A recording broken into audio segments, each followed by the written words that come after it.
Amém, irmãos. Então, como o pastor Michael vem falando toda quinta-feira conosco sobre seitas e heresias, a gente vai dar continuidade. E hoje, particularmente, nós vamos falar sobre uma seita que é uma sociedade secreta, né? E o único motivo de eles serem uma sociedade secreta é que eles não querem ser admitidos como uma religião ou como uma igreja, né? Então, a princípio, eu quero ler uma palavra de Deus, né, para que a gente possa começar. Está em 1 Timóteo, capítulo 4, a gente vai ler o versículo 1 e 2. Depois já vou falar o nome dessa sociedade secreta, dessa seita, e aí nós vamos entrar. Nós vamos ler, na verdade, nós vamos ler dois textos, tá, gente? Primeiro vamos ler esse aqui. 1 Timóteo, capítulo 4, versículo 1 e 2. Esse é o primeiro. Amém? Vamos ver então, diz assim: mas o Espírito, aqui com letra maiúscula, né? Todos entendemos que é o Espírito Santo, mas o Espírito expressamente diz que nos últimos tempos apostatarão alguns da fé, abandonarão, né? Dando ouvidos a espíritos enganadores e a doutrinas de demônios. Versículo 2: pela hipocrisia de homens que falam mentiras. Já vem bem essa parte, tá? Homens que falam mentiras, tá? Tendo cauterizado a sua própria consciência. Essa partezinha, a parte B desse versículo, tem muito a ver com esse grupo, com essa seita, tá? Vocês vão reparar ao longo da gente conversando aqui, eles se julgam intelectuais, mas eles têm a mente cauterizada e propagam muitas mentiras, assim, sem cabimento nenhum, né? Antes de nós... abra também em 2 Timóteo, bem rapidamente, capítulo 4, versículo 3 daí.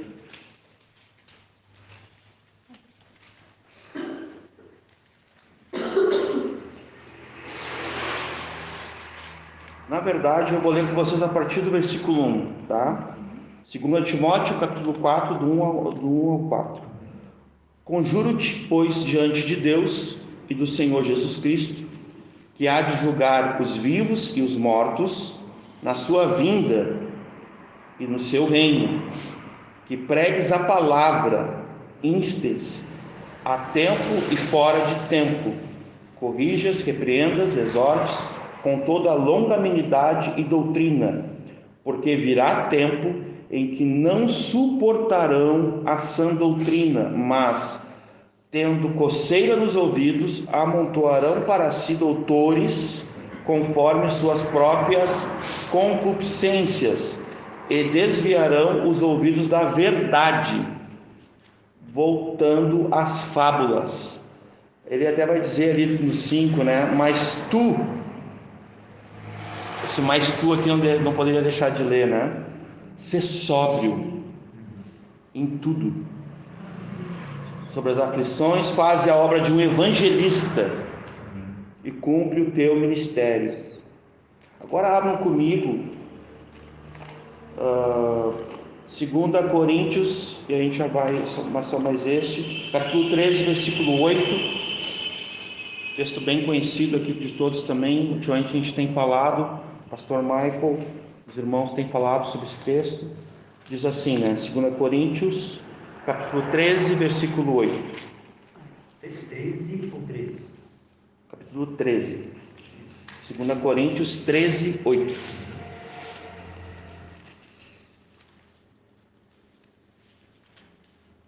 Amém? Porque nada podemos contra a verdade, senão pela verdade. Então, anteriormente a gente começou lendo sobre a mentira de homens que, né?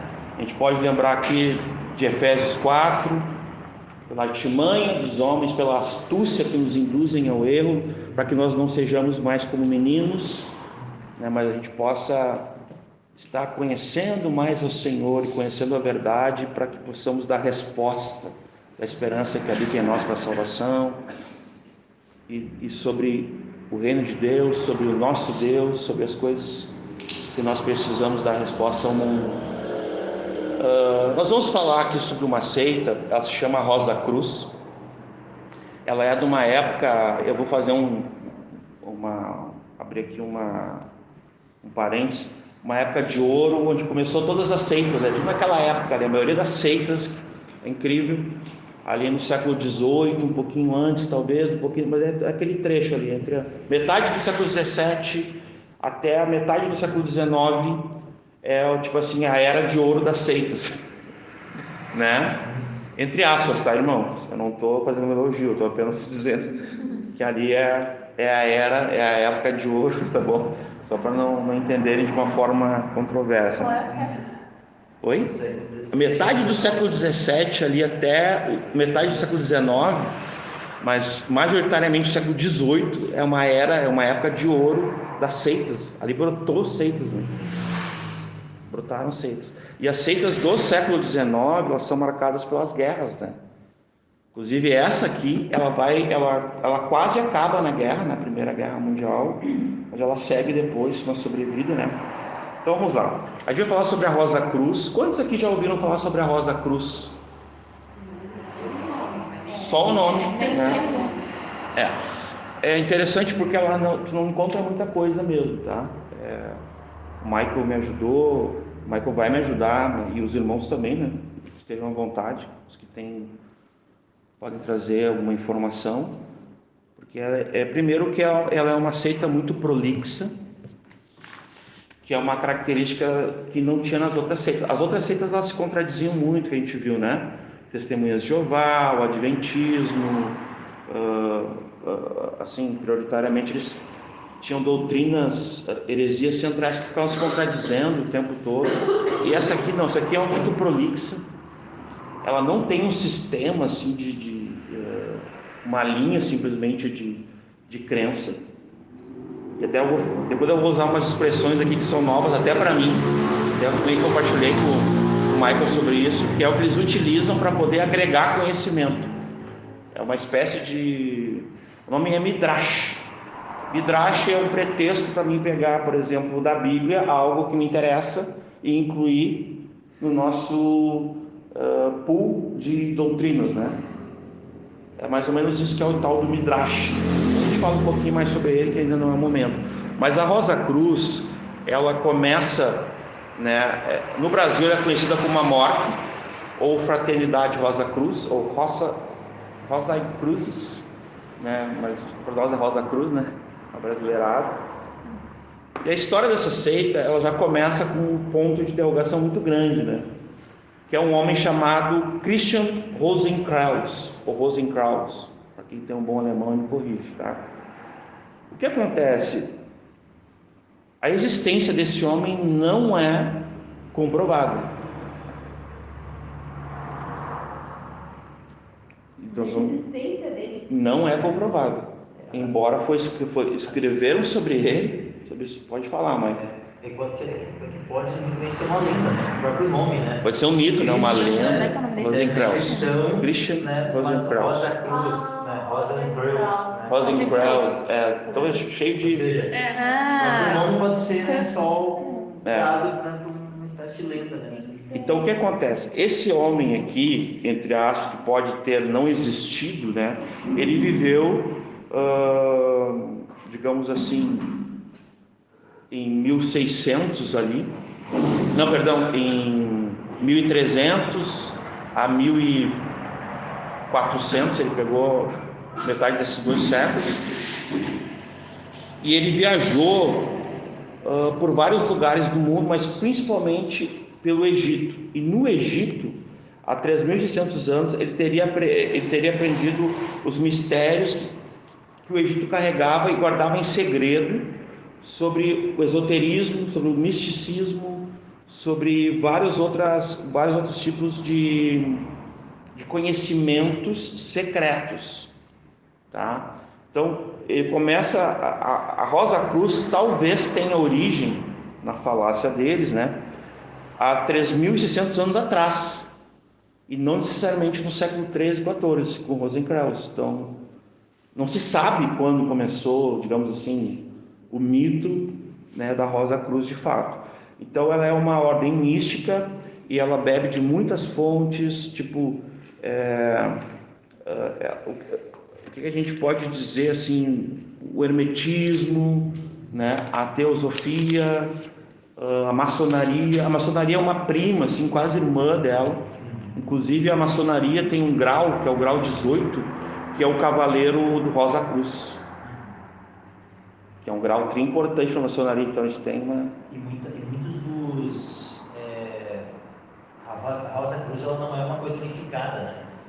Não é que a gente, no Centro da Testemunho de Jeová, tem ali, não tem, tipo assim, né, várias subdivisões, né? Por mais que ao longo do período, assim, até houve, sim, né, algumas divisões e tal, mas tu tem ali uma linha majoritária e que tu consegue, então, né, tem uma doutrina definida, combater aquela doutrina, né, e tal, né, tá centralizado e tal. A Rosa Cruz não tem uma coisa centralizada, ela é uma, vamos dizer assim, Rosa Cruz seria quase como que falar assim, ó, cristianismo, onde no cristianismo tem cristianismo como religião, assim, no sentido, não, né, de fato, né, cristianismo bíblico, né, mas tem catolicismo, tem, né, os próprios testemunhos de Jeová e outras seitas acabam entrando, né, dentro dessa definição maior, assim, de cristianismo, por mais que, lógico, né, católicos e tantos outros que se dizem cristãos não são de fato cristãos, né, biblicamente falando, né? Até espíritos se dizem cristãos, né? Então, tipo, e ainda no sistema da Rosa Cruz, acaba, né, que tem um monte de doutrinas diferentes e vamos dizer assim, subdivisões, assim, onde funda ali uma sociedade, né, Rosa Cruz, e muitos dos fundadores de várias sociedades Rosa Cruz eram maçons, né? Então tu vê assim que tem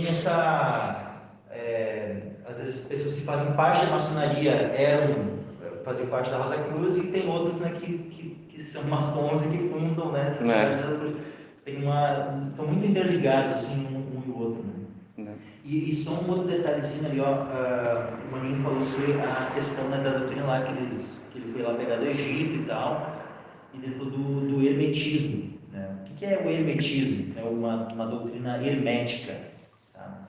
Ela vem de Hermes, né, então, né, digamos assim, a origem disso seria, né, a doutrina eles dariam, sim, também, provavelmente, alguém que não existiu, né, assim como o Rosenkreuz ali, mas seria Hermes Trismegisto, né, que seria uma espécie de filósofo, de alguma coisa assim, lá do Egito Antigo e tal, e que teria fundado uma doutrina, né, gnóstica, uma doutrina, né, mística e tudo mais, que acabou daí sendo, né, chamada doutrina hermética, né, por causa desse Hermes, né, Hermes Trismegisto.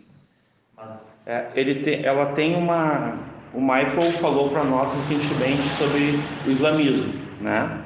E ela tem uma veia, porque é possível que tanto o Christian Rosenkreuz e esse pastor, que é um teólogo luterano, Johann Andreae, que é o escritor dos tratados, né? Eu já vou chegar nesse cara aqui. É possível que eles tenham bebido lá no mundo árabe, na época, inclusive assim, na própria época do Mohammed lá, né? Do Maomé deles lá, né? Então eles têm uma ligação com o islamismo de alguma forma também. Inclusive eles creem como islamismo, e é os únicos dois que creem que Jesus não teria morrido, né? Pois é. Que é uma das coisas que a gente vai falar mais na frente também. Igual o islamismo, eles não acreditam que Jesus morreu, né? Inclusive eles têm um lugar aqui, depois a gente vai falar sobre esse lugar, que é onde Jesus estaria e viveu até o fim dos seus dias. É uma coisa bem estranha assim, né? Mas aqui, onde é que ele foi estudar nessa região? Ele foi estudar no Marrocos, no Egito, nos desertos, né, como um monge, né? Mas principalmente para conhecer as artes ocultas e as mitologias e o esoterismo místico de Damasco, né? Que seria um lugar assim muito antigo na história da humanidade, né? um lugar bíblico, inclusive, para nós, né? É o Damasco mesmo, aqui, da estrada de Damasco, onde Saulo... Então, eles têm toda uma questão ali com Damasco. E aí, esse monge, ele criaria um lugar, que seria tipo um templo de adoração, que chamaria Casa Sancti Spiritus, né? Tem pessoas que dizem que eles não têm um lugar sagrado, ou um lugar assim, tipo um templo, que eles são que nem os maçons, os maçônicos, perdão, que tem lojas, né? Mas aqui, ele que seria, digamos assim, das lendas, né, dos pioneiros, ele construiu um lugar que era um templo mesmo. Então já tem uma contradição aí, né, do rosacrucianismo atual para esse mais antigo, esse inicial, né? Então ele é um monge que estuda, que questiona e que traz uma experiência lá das Arábias, eles falam assim, né, de viagens, de conhecimentos, e começa a compartilhar na Europa. E daí ele morre, e 100 anos depois é descoberto o túmulo dele pelo pastor e um teólogo luterano John Andreai, que começa a escrever sobre ele. E aí que começa a se estabelecer alguma coisa até então sobre esse grupo, tá? Esse Andreai, ele escreve o que a gente chama de os 3 tratados iniciais dessa ordem, tá? Eu só vou ler aqui para vocês saberem quais são esses tratados, tá? O primeiro, Fama Fraternitate Rosenkreuz, 1614, né? Tem o Confessio Fraternitatis Rosenkreuz, 1615, e tem as Núpcias Químicas de Christian Rosenkreuz, 1616. O que são esses tratados, tá, irmãos? São a impressão desse pastor, desse teólogo luterano, sobre essa lenda, sobre esse mito, porque, como falei, os estudiosos não, inclusive no Wikipédia, lá, tem uma interrogação do lado do nome dele, o Christian Rosenkreuz, que eu nunca tinha visto, porque, tipo assim, não tem uma confirmação que ele possa ter existido. Então ele pode ser simplesmente uma lenda, ele pode ser alguém do imaginário criado por esse pastor aqui, do Andreai, né? Esse alemão aqui, luterano, né?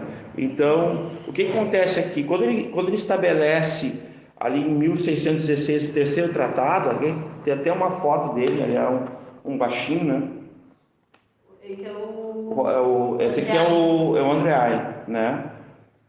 Johann Andreai, que é um pastor teólogo, né? Descobrindo o túmulo. Descobriu o túmulo dele e escreveu 3 tratados sobre a história dele, que ele deve ter imaginado tudo, né? Vamos combinar, entendeu? Então, assim, por que é importante isso aqui? Porque quando a gente vai falar sobre alguma seita, sobre algum grupo, a gente tem que ter o mínimo de informação para ser honestos. A gente não pode simplesmente falar né? Então, a gente está trazendo as impressões que estão no site da MORC, que é a MORC é a brasileira, que é o maior centro de Rosa Cruz do mundo, está no Brasil. São 300 lojas, tipo templos, né, tipo maçônicos que tem no Brasil. São mais de 300 mil inscritos já que pagam uma mensalidade entre R$39 e R$119, né? Pela minha pesquisa foi mais ou menos isso que eu reparei. Para te filiar, tu preenche um formulário virtual, paga uma taxa e começa a receber monografias, que é para te ter tipo um evolucionismo, assim, tu entrar num estado de evolução da psique, do teu entendimento, da tua alma. Eles são dicotomistas, tá? Eles não são tricotomistas. O que significa isso? Dicotomistas é só espírito e corpo. Dicotomista. Isso. Eles não são tricotomistas, né? Eu sou tricotomista, por exemplo, né? Tu também, né, mãe? Ou não? Assim, o Mike não sabe. É uma questão que eu não tenho ainda fechada, né? Eu ainda estou me aprofundando mais nesse ponto, né? Eu creio lá. Eu pendo para o tricotomismo. Tricotomismo. Mas Que o homem é corpo, isso, corpo, alma e espírito. Como corpo, alma e espírito, seria isso. Mas não está uma questão Fechada, assim, né? Lá em Gênesis a gente lembra, né? Quando Deus criou o homem, né? Foi corpo, alma e espírito, então, né? Então eles são dicotomistas. Isso aqui tem a ver, isso aqui é importante, essa questão de eles serem dicotomistas, tá? Porque depois vocês vão entender sobre a questão da reencarnação, que vem da Cabala, né? Eles têm muita influência da Cabala. Na verdade, eu até fiz aqui uma anotação, eu vou ler bem rapidinho de uma coisa. Ó, todas essas seitas, essas religiões, essas heresias, o próprio Rosa Cruz, ele é mais uma heresia em si do que uma seita, sabia? Vou explicar por quê. Por exemplo, assim, uma religião é um grupo de pessoas que busca uma relação com uma divindade. Basicamente isso é um sistema de crenças para uma relação com uma divindade. Isso seria uma religião, tá? Uma seita, a gente já falou que é um grupo sectário ou partidário de alguém que se filia, de alguém que começa a fazer parte. Isso é uma seita, tá? E uma heresia é um desvio de entendimento, de realidade, sobre a verdade, principalmente sobre a Bíblia. Então a heresia, sobretudo, ela é um desvio dessas três coisas: realidade, verdade e sobre a palavra de Deus. A gente considera ela, né, a nossa regra de fé e prática, no nosso caso, que depois vamos falar só a escritura. Por exemplo, o islamismo tem o Corão, né? Os espíritas têm a codificação espírita, lá o livro de Allan Kardec, né? Os Vedas, que são lá dos hindus, né? Do hinduísmo, que é uma fonte, né? De várias seitas, heresias que permeiam o mundo desde a antiguidade. O hinduísmo, né? Acho que o Michael já comentou isso em outra oportunidade, né? Eles têm os Vedas, né? Que são escritos, né? O Guru Granth Sahib, ele tem um livro sagrado também, que é o Shikrimos, né? Que ele é mais importante que a Bíblia para eles, e ele serve tanto para o hinduísmo quanto para o Islã, esse livro. Tem alguns adeptos do Islã que usam esse livro também, né? Shikrismon, né? O hinduísmo e o islamismo se utilizariam também nesse livro. Mas daí provavelmente é uma seita dentro do islamismo. Deve ser uma seita que tem uma seita, um sincretismo, uma mistura, né? Um misticismo ali. Tem o Tanakh. Isso aqui são tudo livros, tá? Os Anacletos de Confúcio, os Diálogos de Confúcio, né? É uma seita chinesa. Tem a Bíblia dos Adventistas, que é nova, recente. O nome dela é The Clear Word. O que os adventistas fizeram? Eles acabaram de realmente profanar tudo que eles podiam. Eles criaram uma Bíblia somente, que eles colocaram os escritos de Ellen White junto ao texto bíblico. Tá? Esse link aqui eu botei no grupo, tá? Não sei se alguém observou um tempo atrás. Vocês foram então onde? Nos Estados Unidos? Estados Unidos. Inclusive tem. Aqui no Brasil eles têm utilizado mais a área, né? Eles não têm ainda uma. E isso aqui é recente, né? Inclusive o autor dessa Bíblia aqui está vivo e ele explica. Cara, é uma grosseria assim o que ele faz. Ele coloca os escritos da Ellen White junto ao texto bíblico, uma cara de pau assim, nessa Bíblia, junto com os versículos, para complementar, mesma equivalência, né? Isso aqui tem um vídeo explicando, depois eu posso passar para vocês conhecerem. The Clear Word, é a Bíblia dos Adventistas, tá? O Testemunho de Jeová tem o Novo Mundo, né? A Cabala tem a Zohar ou Bahir, que são os dois livros sagrados deles. A Cabala é o quê? É uma espécie de seita dentro do judaísmo, só que uma seita mística, né? Ocultista, esotérica. Ela é bem oculta mesmo, é bem ocultista, né? Essa Cabala, por isso que as pessoas não conhecem muito, né? Ela não é assim bem, não é tão fácil assim ter informações sobre ela, né? Hoje tem alguma coisinha, mas ela é bem quase uma sociedade secreta também, tá? E ela tem os Mormons, né? Que tem um livro de Mormon, né? E tem o Tripitaka, que é o livro do budismo, né? O que significa? Por que eu fiz essa lista aqui de livros sagrados, de seitas e religiões? Porque isso aqui tudo é a fonte da Rosa Cruz. Rosa Cruz, somente. Entenderam agora? Por isso É só isso aqui. a complexidade. Uma salada de... Mas como é que eles fazem para lidar com tudo isso, tá? Eu já vou dar um pulo aqui, ó. Deixa eu mostrar uma coisa rapidinho para vocês. O nome do conceito que eles usam, agora eu vou falar tipo assim da teologia deles, tá? É Midrash, tá? M-I-D-R-A-S-H, Midrash. O que é Midrash? É um método típico de ler a Bíblia e livros sagrados, buscar em seus fundamentos uma visão clínica, histórica, para o nosso próprio bel prazer, para o nosso próprio entendimento. Então eles se utilizam desse Midrash. Posso fazer uma coisa? É bem longo, eu não vou ler tudo, mas todos conhecem o famoso ditado. Tudo isso aqui é todos os caminhos levam a Deus. Né? Assim, ó, o Rosa Cruz leva isso bem a sério mesmo. Ele vai, então ele vai por tudo que é tipo de religião, tudo que é tipo de livro considerado sagrado e tal, e busca pescar aquilo que interessa, né? Para eles. Isso, mas assim, ó, isso levado ao extremo, porque eles realmente têm esses princípios, né, de que todos são irmãos. Então é complicado, né? Quando começa, por exemplo, né, a ver alguns pastores, né, falando assim, ó, de que todo mundo é irmão, todos são filhos de Deus, né, e tal, é meio complicado, né? E esses princípios estão mais parecidos daí quando vem esses papos, né, com uma filosofia Rosa Cruz do que com a Bíblia. Porque a Bíblia não é a questão assim, ó, todos são filhos, não.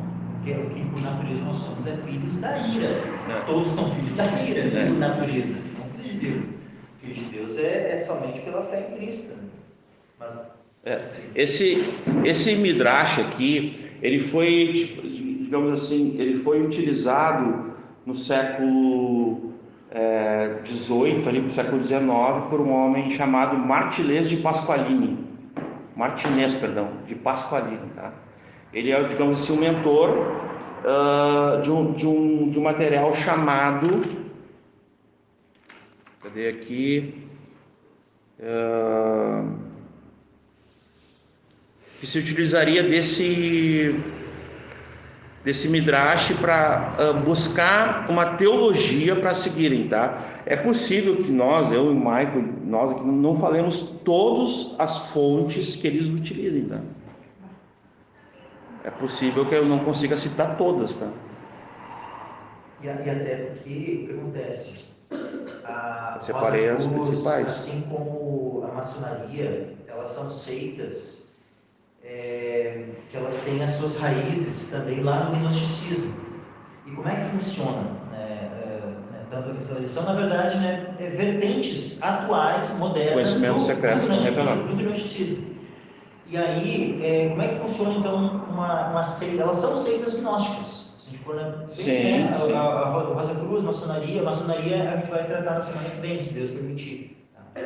E elas são seitas gnósticas e como é que funciona no gnosticismo? E esse moderno gnosticismo, representado aí pela Rosa Cruz, pela maçonaria e outros. Sistema não é assim, ó.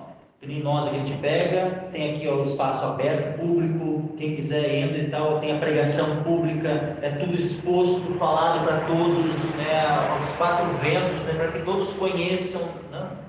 Nesse sistema, nessas seitas, o conhecimento ele é oculto, ele é reservado para os iniciados. Então, tu precisa chegar lá, passar por um processo de iniciação, e aí tu vai recebendo conhecimento, na medida que tu vai, vamos dizer assim, agora, primeiro tu vai receber esse tanto de conhecimento aqui. Agora que tu tá aprovado, tá tudo ok, tá, agora tu vai receber mais um tanto. Depois mais um tanto, e tu vai passando, por isso que eles têm assim, os graus. 12 graus. Na Rosa Cruz tem 12 graus, na maçonaria tem vários ritos diferentes também. Tem alguns ritos que tem 33 graus, tem outros ritos que tem graus diferentes. A maçonaria também não é uma coisa única, tem diferença que tem na Rosa Cruz. Ou seja, cada grau tu vai tendo um nível de conhecimento a mais que tu não tinha no grau anterior. E que esse conhecimento só vai ser te revelado, te dado, ele é misterioso até então. Ele só vai ser à medida que tu vai tendo essas iniciações e subindo de grau em grau, e tu vai tendo um conhecimento a mais.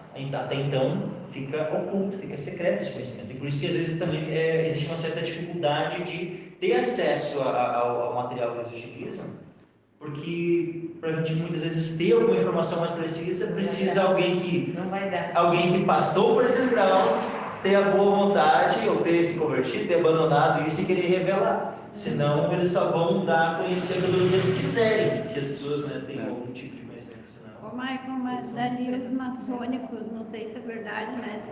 É só homens que participam. Desculpa. Os maçônicos é só os homens que participam das reuniões deles. Agora não mais. Agora tem mulheres. A maçonaria, assim, a gente vai tratar mais na semana que vem, mas tinha isso, tá? Tinha isso. E provavelmente tem ramos da maçonaria. Né, tem ramos da maçonaria que continua assim. Tá? Porque a maçonaria, assim como a Rosa Cruz, não é uma coisa única. Na verdade, pode que a maçonaria. É mais ou menos como dizer assim, ó. É mais ou menos como dizer assim, ó. Numa igreja cristã, mulher não pode ser pastora. Sim. E aí, como é que funciona? Tem igrejas que não podem e tem igrejas que permitem. Então, é a mesma coisa na maçonaria, por exemplo. Vai ter ramos da maçonaria que não, só homens que participam. E vai ter ramos da maçonaria, né, especialmente ultimamente, assim, que tem aberto, né, a questão. Então,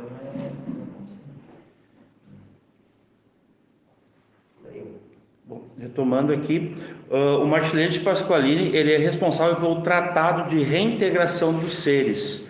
Esse tratado, ele é muito importante para eles, né? Ele tinha um discípulo chamado Saint-Martin Nicolai, e quando ele foi buscar um terreno, uma propriedade no Havaí, ele foi morto, esse homem, Martinelli de Pasqualini, e esse Saint-Martin Nicolai, ele escreveu mais sobre esse tratado de reintegração dos seres. Reintegração dos seres começa a tratar do que eles realmente acreditam, usando o Midrash para capturar, para raptar de todas os conjuntos de crenças, de todas as religiões, inclusive da Bíblia, conceitos que eles entendem que servem para eles, para a evolução do seu homem de desejo, que é chamado de buscador por eles, né? Então, esse homem de desejo, ele precisa passar pela reintegração dos seres. O que seria isso? A reintegração dos seres, eles falam da queda, mas eles falam da queda que nem os adventistas, eles falam da queda de Satanás. Eles começam falando lá de Satanás. Eles não falam da queda, eles não entendem que o homem é caído, é depravado. Eles sempre vão atribuir a Satanás, a queda do céu. Então, quando eles falam da queda, eles falam que Satanás, que todos os espíritos emanados que caíram por Satanás, precisam ser reintegrados. Olha que viagem. Precisam ser salvos. Salvos do quê? Da sua queda. Aí, Jesus veio, eles reconhecem que Jesus veio, e que Jesus, no caso, é o Filho de Deus, né? É o grande Cristo para eles, só que tem um significado, isso não é exatamente como nós cremos. Nós vamos tratar disso quando a gente entrar na questão da refutação, mas só para vocês entenderem, Jesus caiu, logo depois, Jesus cai também. Então, o que eles acreditam? Que nós vamos primeiro ser reintegrados, depois nós vamos salvar Jesus e vamos salvar Satanás e os demônios, nós vamos salvar todo mundo, porque eles são universalistas. É o próprio homem, e todos os homens vão ser salvos, todos, sem exceção. E eles acreditam assim, ou é todos ou é nenhum. É uma coisa meio maluca, eles não conseguem nem sustentar o argumento deles, tá? Então, essa questão aqui, esse espírito de reintegração, que eles chamam, que é um espírito, tá? Ele chama Adão Cadium. Seria um espírito universal da humanidade que vai nos aperfeiçoar. É uma viagem, eu sei, que vai fazer com que a gente possa depois salvar Satanás, salvar os demônios, salvar Jesus, salvar todo mundo, né? De uma forma muito sem explicação, assim, sem noção, porque né? A gente sabe onde é que vai dar isso, né? Mas eles acreditam nisso, na evolução do ser, por isso que é a reintegração do ser. Então, uma vez reintegração significa regeneração, significa salvação. Eles usam esses termos, viu? Mas o tratado lá de 1774, 1774 pelo Nicolai Saint-Martin, é reintegração dos seres, por isso que eu peguei o nome original, né? Que hoje eles usam um nome um pouco diferente, seria a regeneração do ser, né? Ou reencarnação. Estava explicando para o Michael outro dia que eles acreditam que Jesus, ele fica reencarnando, ele não ressuscita e fica perdoando pecados. Eles misturam um pouco isso aí, né? Inclusive fica se salvando, né? Ou seja, depois eles voltaram atrás, Jesus pode se salvar, mas os espíritos que caíram não. Eles voltaram atrás nisso. Bem depois de 1900, quando entra um cara que o Michael me passou do livro dele, que é Max Rendel, né? Carl Luz von Graft também, né? São os fundadores ali daí da Amorc, que hoje é o maior grupo. Eles são várias segmentações, tá, gente? Esse aqui é um dos mais antigos e é o maior do mundo, esse Amorc aqui, tá? Só para vocês entenderem, né? Uma coisa que eu ia falar no início, mas eu esqueci, mas eu acho que não era para fazer, que eles têm um cumprimento, tá? Eles chegam num lugar e falam assim, uma saudação, né? Que nem nós temos o graça e paz, né? Eles têm um que diz assim, ó, que floresça sua rosa sob sua cruz. Aí a resposta é, e a vossa também. Desejo que floresça sua rosa sob sua cruz. Aí a galera responde, a sua também. A vossa não, a vossa também. Seria isso, tá? Esse é um cumprimento deles quando eles vão começar cada sessão lá na loja, né? Uma coisa também que eu queria, só para concluir essa parte de introdução, estou na introdução aqui ainda, para falar que eles têm umas divisões tipo para-eclesiásticas, assim, né? Que são os fraters e os assorores. Assorores é para mulheres, né? Normalmente são mulheres, majoritariamente. E os fraters são homens, tá? E eles têm o mesmo nível de autoridade, de conhecimento. O Michael explicou ali que o gnosticismo é um conhecimento secreto, não revelado. É uma parada meio assim para eles. Isso é gnosticismo para eles, tá? Inclusive eles têm uma relação, Michael, com uma coisa, até eu anotei aqui. Porque o que eles vão fazer, tá? Ó, eles vão ter um acesso a informações diário, Pelágio, Marcião, Maniqueu, né? Isso aqui tudo são coisas que o Michael tem falado. Por exemplo, Pelágio negava a divindade de Cristo, lembra? Né? Ele negava que Cristo, o Ário, lá no Egito, né? Eles estiveram no Egito, lembra? Na época de Aquineton, aqueles faraós, né? É nessa época aí, tá? O Pelágio nega o pecado original, né? A corrupção na natureza humana, a necessidade de uma graça para a salvação, né? Os pelagianos, Marcião, ele acredita que existem dois deuses distintos, um no Antigo e um no Novo. Daí ele quis separar, ele quis retirar textos da Bíblia. Ele pegou e quis retirar a Escritura, né? Rejeitar o Antigo Testamento, mexeu no cânon, né? E foi excomungado, né? A igreja não aceitou as atitudes dele, é um herege, excomungaram ele. Marcião era gnóstico. Das primeiras seitas gnósticas. E ele exatamente, junto com ele, depois com Orígenes, com Clemente, ele acaba sendo um dos pais do gnosticismo, né? Então, e o Maniqueu, que é assim, para mim, a viagem da época, né?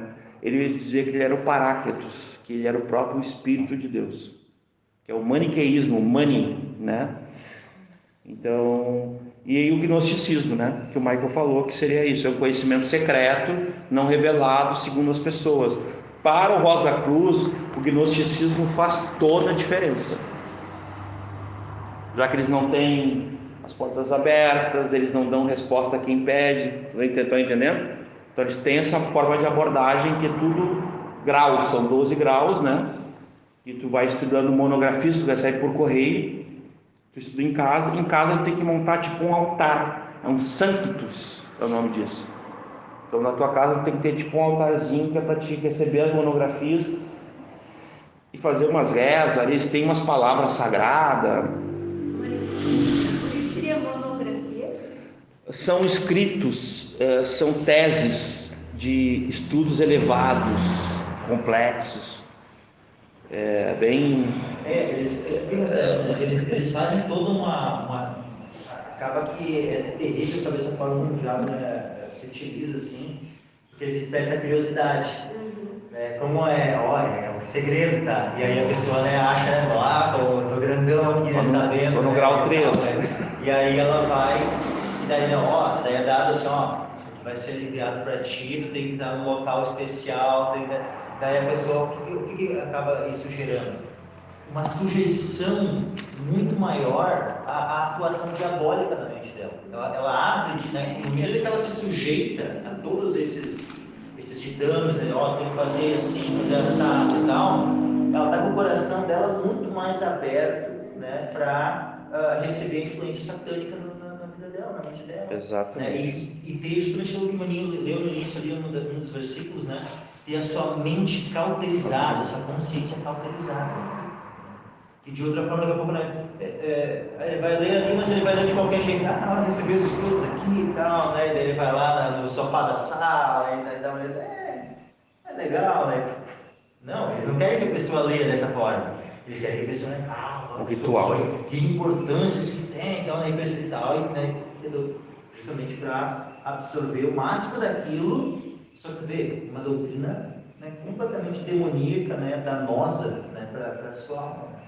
Ele achando que ela se elevando e está cada vez se afundando mais na lua. Então, irmãos, assim, a guisa de introdução, por dar esse gancho do Michael, eu tinha notado aqui falar um pouco, né, quando eles surgiram, quem foram os principais líderes, né, os fundadores, e antes de entrar no que eles defendem, que seria já o terceiro ponto, né, então eu fiz aqui tipo uma linha do tempo, né, tá aqui, ó, o faraó Akhenaton, que era o Deus Sol, tá? Esse aqui, dizem eles que ele era uma espécie de Rosa Cruz inicial, assim. Que ele tinha essa coisa do esoterismo, místico, secreto, gnóstico, ele já fazia esse perfil do Rosa Cruciano, que é o nome que eles chamam, tá? Rosa Cruciano. Então isso foi em 1353, depois das viagens, né, do mito, né, da lenda do Christian Rosenkrantz, 1378 a 1484, é um personagem mítico, né? E aí eles vão chamar ele mais tarde, perto de 1990, por ali, eles vão chamar ele de espírito fundante, tá? Eles já mudaram para... já não é mais um personagem alegórico, agora é um espírito fundante, né? Depois aparece o Jonathan Valentim Andreae, né, que é um teólogo luterano que eu já falei, publicando os 3 manifestos, né? Em 1654 ele deixa, né, a ordem. Isso é muito comum para eles, tá, gente? Tu vê vários vídeos assim, por que deixei Rosa Cruz, aí tu encontra também. Não é qualquer um que fica lá, né? Os caras, eles são meio, né? Então tem os 3 tratados, né, que eu li, o Fama Fraternitatis, Confessio Fraternitatis, as núcleas químicas de Christian Rosenkrantz. Depois vai ter o Positio Fraternitatis em 2001, que foi tipo assim, foi um encontro mundial deles nos Estados Unidos, aonde eles se tornaram um grupo que adotou o ecumenismo, que até então eles não falavam sobre isso, só que agora eles se consideram um grupo universalista e ecumenista. O que seria isso? Ecumenismo não é de Deus. Ecumenismo é nós estarmos juntos, por exemplo, com o pessoal do baixo espiritismo, né? Do Umbanda, Quimbanda, tudo, e dizer que a gente vai buscar Deus junto. Fazer um culto ecumênico. Fazer um culto com a igreja católica. Com a igreja católica, com o adventista, com o testemunho de Jeová. É ecumenismo. São vários grupos, líderes religiosos que se unem para buscarem uma divindade, entendeu? Só que por que eles não assumem o cristianismo? Eles se utilizam muito da Bíblia, porque eles estão em tudo que é países, e tem países que não aceitam o cristianismo. Viu a tática deles? No primeiro manifesto deles, eles colaram, tipo Lutero, assim, nos lugares mais públicos da cidade, na França, folhas, cartazes, né, grandes, escrito assim, nós viemos fazer uma visita, nosso colegiado de autoridades de Voz da Cruz veio fazer uma visita visível e invisivelmente a vocês. Olha que viagem, cara. E caso vocês queiram nos encontrar, vocês não nos encontrarão, mas se o interesse de vocês for legítimo, nós encontraremos você. Não, isso tem tudo. Gente, isso aqui são tudo documentos, tá? Eu não estou inventando, não. Sim, não é. Eu só notei. Eles começaram assim. E eles têm uma tática muito interessante, assim, de uma certa evangelização, né? Vou emprestar essa palavra nossa, tá? De comunicar o que eles acreditam. Que é o seguinte, cara. Chama de proselitismo. Proselitismo, né? O que eles fazem, tá? Eles atiçam a curiosidade das pessoas com conhecimento, com intelectualidade. Grandes personalidades, né, da história mundial foram Rosa Cruz. Vários cientistas, matemáticos, né? Eles atribuem que o conhecimento deles, matemáticos, são de Pitágoras. Há quem diga que Pitágoras não existiu. Não tem prova nenhuma que Pitágoras existiu. A história não prova que ele existiu. Eles eram neoplatônicos também, então eles estão em tudo que é lugar. Tipo assim, em algum lugar da história eles aparecem assim. Então eles são meio assim, tá? Não estranhe que eu estou só seguindo, estou tentando criar aqui uma linha para poder passar para vocês, né? Então, esse Positio Fraternidades, ele é muito importante em 2001, no encontro mundial deles, porque ali eles se apresentaram ao mundo. Aí é que tá. O que aconteceu? Eles começaram a se apresentar no Bug do Milênio, que teve aquele famoso Bug do Milênio, né? Aqui eu acho que só a Manu não vai lembrar, famoso Bug do Milênio, que é muito novinha, né? Mas o que aconteceu, Rony? Era nascida? Ah, não era nascida. Tá bom. Agora a tua mãe explica o que é. E eles aproveitaram aquela oportunidade para dizer para as pessoas quem eles eram. E aí eles ganharam milhares de adeptos. Aqui eu tenho uma informação, mais de 3 milhões de cadastrados em mais de 300 países. E eles recebem jovens de 6 a 15 anos. O nome é Ordem Guias do Grau, OGG. No Brasil é muito forte isso aqui, viu? O trabalho deles com crianças e jovens é muito forte, tá? Né? Então essa parte aqui está concluída. Agora nós vamos para o desenvolvimento da nossa... Vou entrar para uma parte... Eu até anotei o que a gente vai falar agora. Nós vamos falar de autoridade extra-bíblica, de verdades que vão além da palavra de Deus, ou que ficam aquém, ou além ou aquém.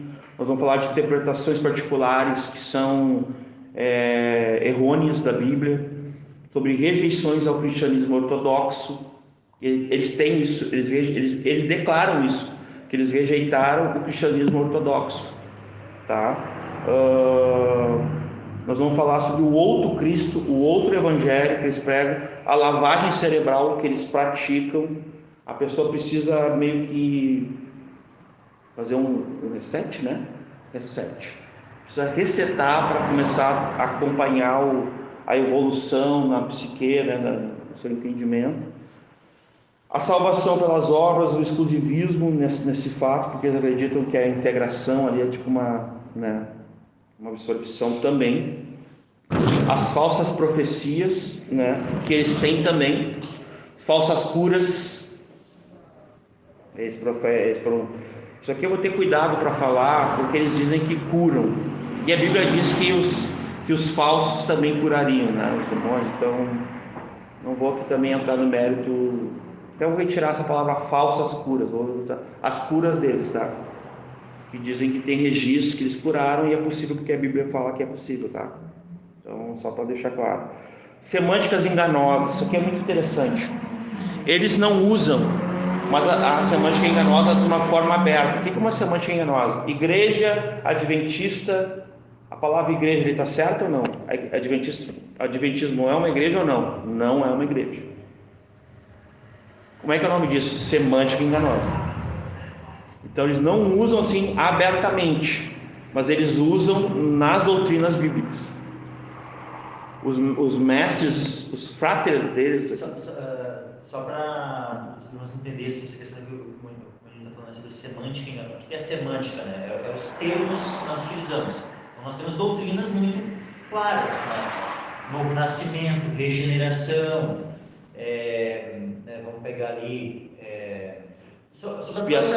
expiação, né? Deus, quem é Deus, né? Quem é Jesus Cristo, o que é salvação, né? Tudo, sabe, para nós temos um conceito de cada uma dessas palavras. Quando a gente menciona essas palavras, nós temos um conceito de acordo com as Escrituras, para definição do que é isso, o que é regeneração, e eles se utilizam desses termos. Só que o significado que eles dão desses termos é completamente outro, diverso. Eu vou dar um exemplo. É a questão que a gente fala sobre semântica enganosa, usando os mesmos termos que nós usamos, mas com uma conotação completamente diferente. E aí uma pessoa que não tem muito conhecimento pode ser enganada. Eu até não falei aqui inicialmente de propósito, porque eu ia falar inicialmente, mas eu decidi não falar para não confundir vocês. Porque assim, teologia cristã, hermetismo cristão, cabala cristã, teosofia cristã, tudo é cristã. Essa é a linguagem que eles usam. Mas eu não falei que era para vocês não associarem, eu não queria isso. E agora eu vou falar de termos que são muito caros para nós, só para fechar essa linha que tu usou, Michael. Quer ver? Cristo, tá? Isso aqui até mostrei para o Michael. Quem é Cristo para eles em primeira mão? É um ser da onda de vida dos arcanjos. Ele é o mais elevado iniciado pelo período solar, ou seja, o arcanjo que aprendeu no período solar a ter tudo que um arcanjo deveria aprender até o fim dos tempos. Olha que viagem. Outro termo, Bíblia. Vocês entenderam que aquilo ali é para eles, tá, gente? Eu falei quem era Cristo para eles, tá? Olha o que é a Bíblia para eles. A Bíblia foi dada para o mundo ocidental apenas pelos anjos, né? Pelos anjos do destino, que estando acima de todos os erros, dão a cada um e a todos exatamente o que necessitam para desenvolvimento de entendimento da Bíblia. Outro termo, cristianismo. Isso aqui são definições deles, tá? Isso aqui é a semântica enganosa que o Michael está explicando ali. Cristianismo, na visão do Rosacrucianismo, é a religião universal do futuro, onde englobará a maior e divina medida tomada para a salvação de toda a humanidade de uma vez por todas. A religião cristã não deve ter ainda um tempo necessário para realizar sozinha esse grande feito. Deus é um nome que designa um criador nosso de um sistema de evolução, assim como o sistema solar. Ele é resumido em 7 mundos. Eu tenho tudo isso aqui, acho que não vai dar tempo, porque não é uma coisa importante. São 7 mundos, Deus é composto por 7 mundos, vocês entendem? Nossa. É o grande arquiteto, a linguagem já da maçonaria, do sistema solar e do mundo inteiro. Ele é um grande ser coletivo. Só mais um aqui, tem mais, eu tenho mais, tá, gente? Deixa eu ver qual outro aqui. Vocês viram que são tudo termos cruciais para nós?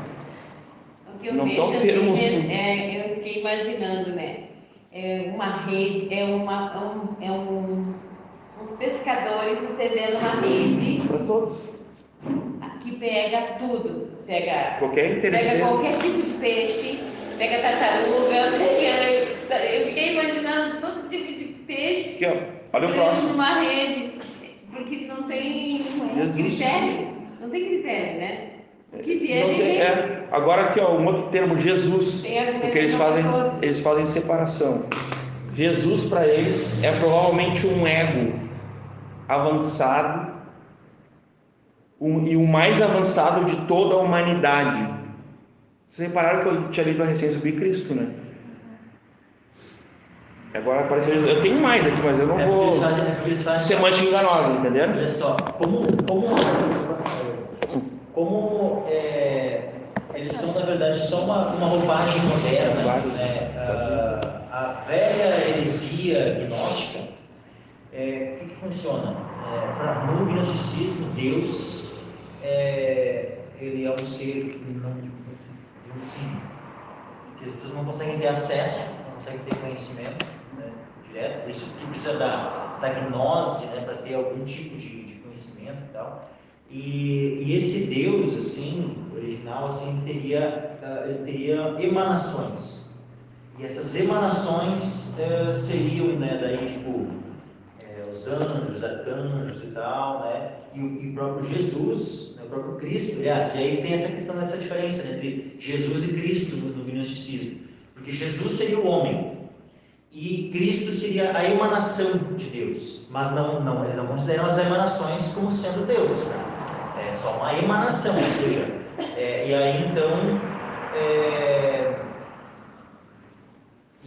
tipo, essa emanação teria, vamos dizer assim, tomado, né, o Jesus, né, ali.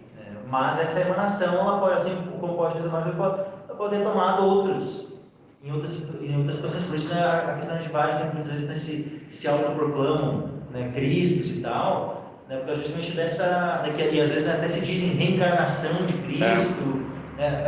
Às vezes por causa dessa questão, né, de que uma coisa é o Jesus lá, outra coisa é e aí, na doutrina gnóstica também, que aí meio que não é exatamente igual ao islamismo, porque o islamismo eles dizem que Jesus não morreu, né, mas que ele foi elevado, né, aos céus, foi arrebatado, né, vivo, né, do céu, não passou pela morte.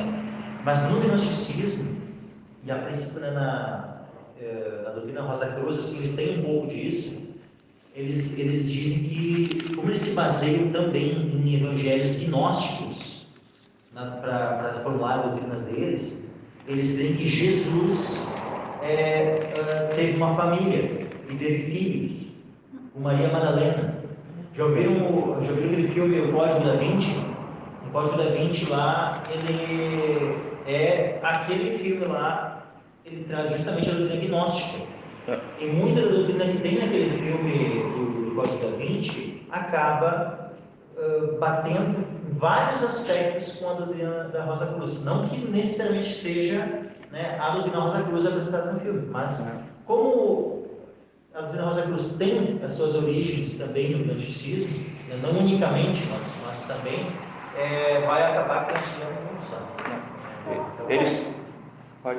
É só um parênteses que não é muito útil, mas ali, né, fala sobre Jesus, que é o ego, e num dos filmes da Marvel, eles apresentam o ego, que ele é um planeta que se fez homem pra vir tipo assim, que foi no mundo e teve relação com muitas mulheres. E aí, tipo, ele é um homem, ele é um planeta Deus que se fez com um homem, que é tipo assim, eu nunca tinha parado de pensar nisso, mas aqui o Rosa Cruz, eles apresentam Jesus como o ego, né? Isso é muito bizarro. E ele cai exatamente como os adventistas falam, né? Ele tem o corpo do pecado, a natureza pecaminosa, eles vão reconhecer isso também, tá? Bom, a forma de divulgação deles, eu só queria fazer porque eu grifei isso aqui, eles distribuem mais de 500 milhões de revistas em todo o mundo, em todas as línguas, né? Propagando desde 2001, né? suas literaturas. Então eles já começaram digamos assim, esse proselitismo, tá? Bom, eu queria entrar agora no primeiro item aqui que a gente separou para começar a refutar. Pode ser, Michael? Que é só a escritura, tá? Seguindo o padrão que o Michael tem feito com a gente, né? Então, sobre a palavra de Deus, né? Vocês já repararam que eles não são... Porque assim, ó, uma seita, gente, ela é uma heresia organizada. Toda seita é como se fosse assim, um sistema de heresias organizados, entendeu? E eles não são. Eu não, é muito prolixo, é muita coisa que tu não consegue. Tu tem que definir o que tu vai pegar para falar, porque senão. E tá faltando coisa, entendeu? Mas sobre a Bíblia eu peguei exatamente eu peguei tudo que eu vi que era importante para trazer para vocês. A Amorque, né? Vou falar da brasileira, que é agora eu vou falar do nosso chão aqui, Brasil. Ela utiliza a Bíblia em partes, tá? E com a semântica enganosa, que a gente já explicou o que é. Ela é apenas para informações, né? Para que o Midrash extraia dela aquilo que eles querem, para complementar seus conceitos, seus ensinos, tá? Então eles creem mais nos tratados iniciais, né? Os manifestos, a trilogia inicial, depois esse que veio agora no Encontro Mundial, que são marcos, né, deles, da história deles, né? Mas eles vão citar mais que a própria Bíblia, eles vão citar a Cabala, o Hermetismo, como a gente falou anteriormente, né? O Zohar, né, que eu falei ali, aqueles livros todos que eu citei para vocês, né? E também eles têm, digamos assim, eles tiveram medo da guerra, a guerra quase acabou com eles. E eles tinham muito medo da Igreja Católica, porque na época deles os hereges eram queimados pela Igreja Católica, tá, gente? Quem conhece um pouco de história vai lembrar que, inclusive nós, né, os cristãos foram queimados pela Igreja Católica, tá? Então eles tinham esse medo. Eu entendo que era um medo, isso fica por minha conta, né? Fica por minha conta, né? Eles tinham medo da guerra e tinham medo da Igreja Católica. Então por isso que eu não falei muito da Igreja Católica, porque realmente eles não. Mas uma coisa curiosa, tem pastores membros da Amorque, viu? Pastores. Assim como tem pastores maçônicos. Tem pastores maçônicos. Tem pastores, tem padres membros da Amorque. Mas daí, Paróquias. Eles não expõem isso, ou expõem. Tipo, que eles fazem. Eu não sei como se dá, se eu falasse eu ia estar falando uma coisa que eu não sei. Ele só expõe se tu pega e frente. Mas existe, tá? Só que isso aí existe. Inclusive, num dos vídeos que eu olhei no YouTube deles, que tem 120 e poucos milhões de seguidores no YouTube dos caras. No Brasil. Eles não são fracos. Tá? Bom, vamos lá. Então, o que acontece? Eles tentaram modificar através do Midrash, deixando aquém da escritura, nas suas monografias, nos seus escritos, e indo além nas escrituras, aliás, extra escritura, né? Extra bíblico também, nas suas monografias e nos seus escritos. Isso está registrado numa monografia do templo, no livro Cristianismo Rosa Cruz. É a fonte que eu peguei isso aqui. A técnica do Midrash, ela não só tira, não sei se vocês entendem, eles não tiram exatamente, eles não pegam tudo do que está ali na doutrina ou no princípio, eles pegam isso aqui só, isso aí não aí deixa. Entenderam? É isso que eles fazem.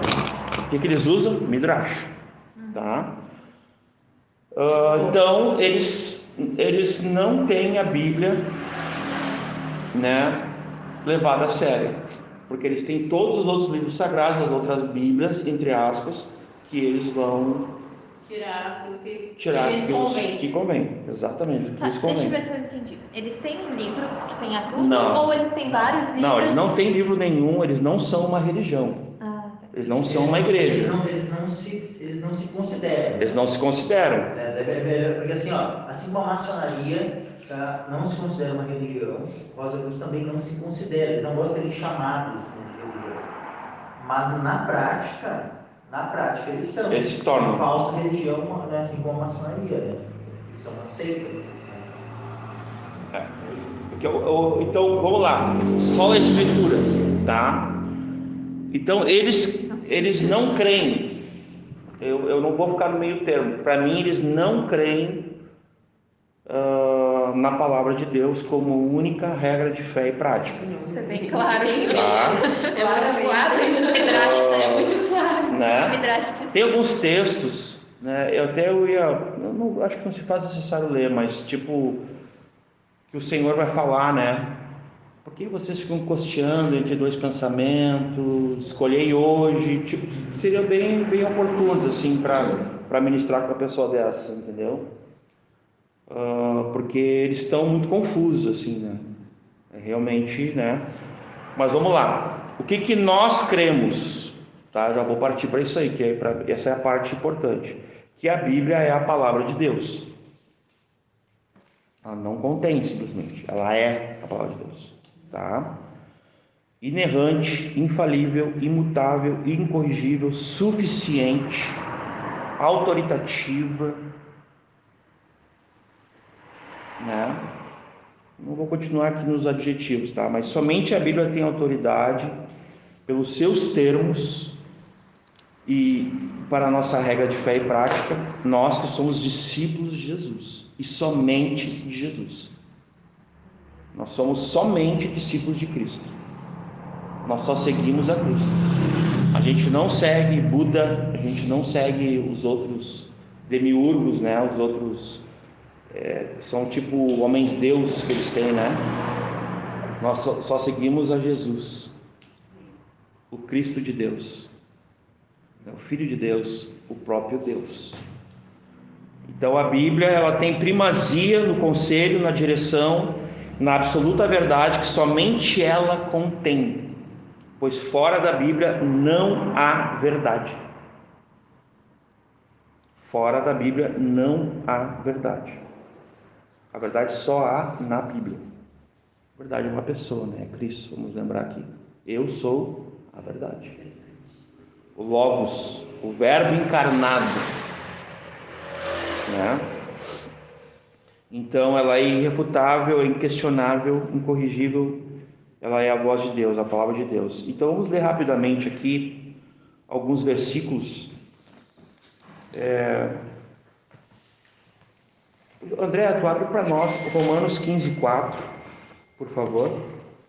A Manu pode ler para nós Mateus 4:4. Gaúcho,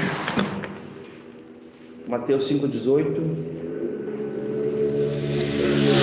4:4.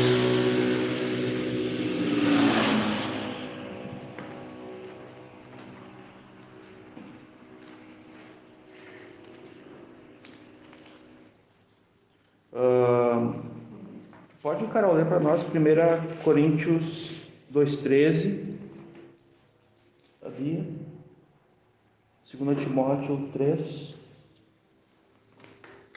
14 a 17. Cláudia, Hebreus 4:12, calma que vai ter para todo mundo. 2 Pedro 1:21, Marina. Hebreus qual? 4:12. João 17:17, Cris. João 17:17. E o Michael, João 6:63. O monitor da 17:7 é a da Cris. 17:17. 4. Hebreus para cá. 4:12. Tá. Pode começar, André. Romanos 15:4. Né? Isso. Porque tudo o que dantes foi escrito, para nosso ensino foi escrito, para que pela paciência e consolação das Escrituras tenhamos esperança. Amém, irmãos? Todos ouviram? Não sei se todos ouviram. Pode dar de novo mais alto, André, por favor. Sim. Por tudo o que dantes foi escrito, para nosso ensino foi escrito, para que pela paciência e consolação das Escrituras tenhamos esperança. Amém. Carol? Aí vai indo pela Carol sem mim. 1 Coríntios 2, 13. Isso. As quais também falamos, não com palavras que a sabedoria humana ensina, mas com as que o Espírito Santo ensina, comparando as coisas espirituais com as espirituais. João 6,63. O Espírito é o que vivifica, a carne para nada aproveita. As palavras que eu vos digo são Espírito e vida. 2 Pedro 1:21. Porque a profecia nunca foi produzida por vontade de homem algum, mas os homens santos de Deus falaram inspirados pelo Espírito Santo. Movidos, né? Eles foram movidos pelo Espírito Santo. Pode ler, Cris.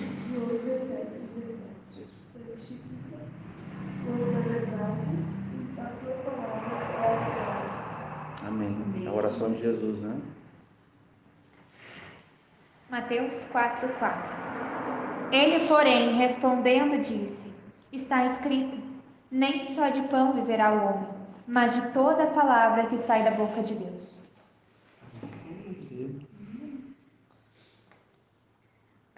2 Timóteo 3, 14, 15, 16 e 17.